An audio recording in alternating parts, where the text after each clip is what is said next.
Welcome, one and all. This is the ancient journey. On today's journey, spontaneous human combustion.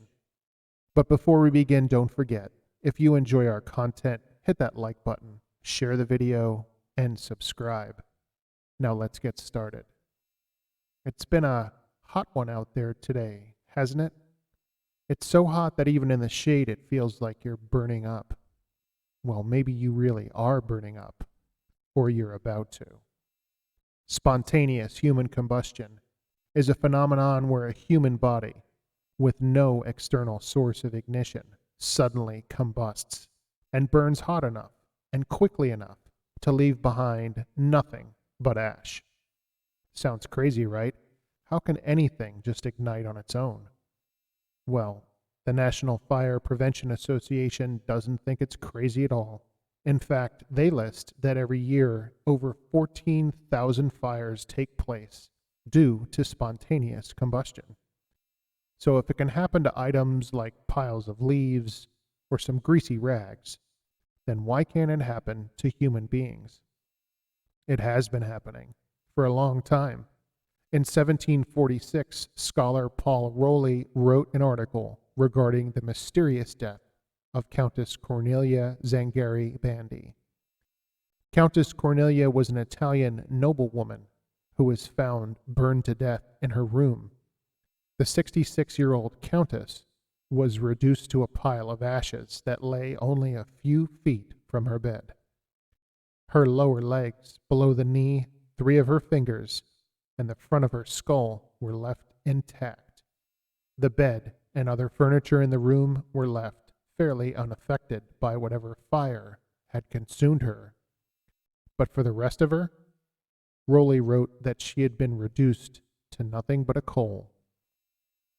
On July 2nd, 1951, 67-year-old Mary Reeser was found in a similar condition as the Countess. Her landlady noticed the doorknob to Mary's room was unusually hot.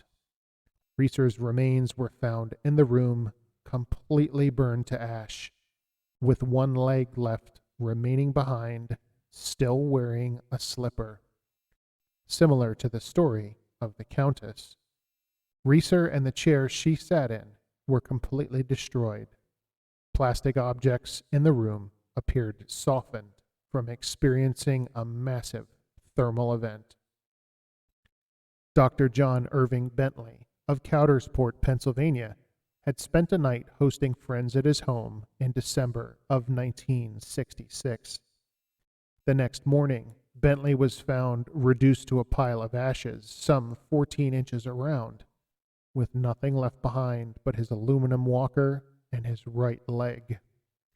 Dr. Bentley's pipe was found intact by his bedside a few rooms away, ruling it out as a cause of the fire. In March of 1970, 89-year-old Margaret Hogan was found burned in a similar way. All that remained of Margaret were her legs from below the knees. The rest of the apartment she was in appeared almost untouched, except for showing a tremendous amount of heat had been present. Plastic flowers on her table were reduced to a puddle, and the television in the room had a screen that was melted. The television sat some 12 feet away from Margaret's remains. In 1980, 73-year-old Henry Thomas was found burned to death in a similar fashion, with only a portion of each leg below the knee left behind, still wearing their socks and trousers. More recently, Michael Faraday, a 76-year-old man, was found dead, and the coroner marked the cause of death as spontaneous human combustion, with no other adequate explanation. Nearby Faraday's body, a packet of matches remained undisturbed on the mantel, showing that the fire was extremely localized to the area where Faraday was found. In fact, in all of these cases, the fire is localized. This isn't a victim found in some burned out building. This is a single person found reduced to ash in a localized area with little or no damage to items nearby to them. In fact, the fires do little or no damage to other combustible things, even if they are in contact with the rest of the body, as was the case of Mary Reeser's slippers and Henry Thomas's socks and trousers. As scientists attempt to understand this phenomenon, they begin to form some hypotheses. It's noted that spontaneous human combustion is rare.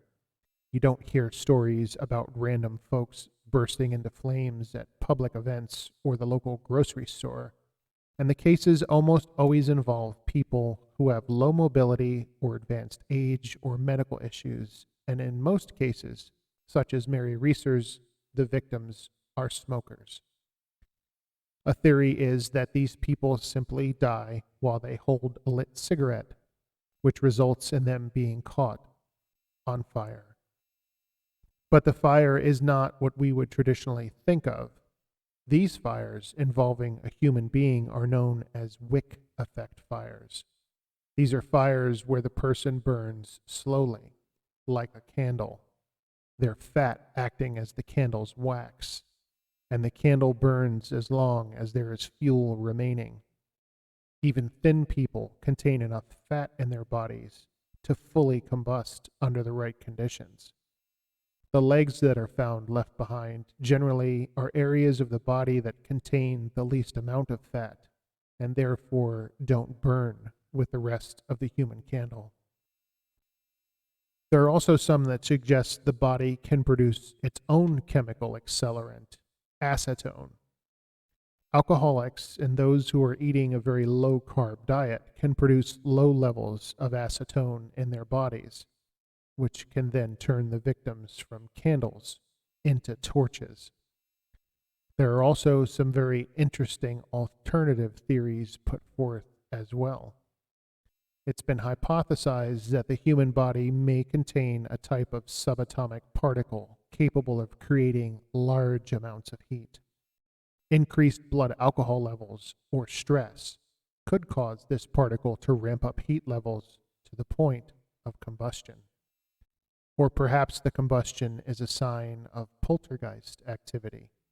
The energy required for a poltergeist to manifest may be sucked out of a human's body, and an energy transfer that doesn't go just right could cause combustion. Another possibility is ball lightning. Ball lightning is described as a rare and unexplained phenomenon where spherical objects made of lightning that occur naturally explode, leaving behind nothing more than an odor of sulfur. Ball lightning can move through solid objects with ease and leave behind no trace of damage until they finally explode. But whatever the case, the next time you complain about the heat, don't forget, it could always be worse. Thanks for watching, and thanks for sharing the journey.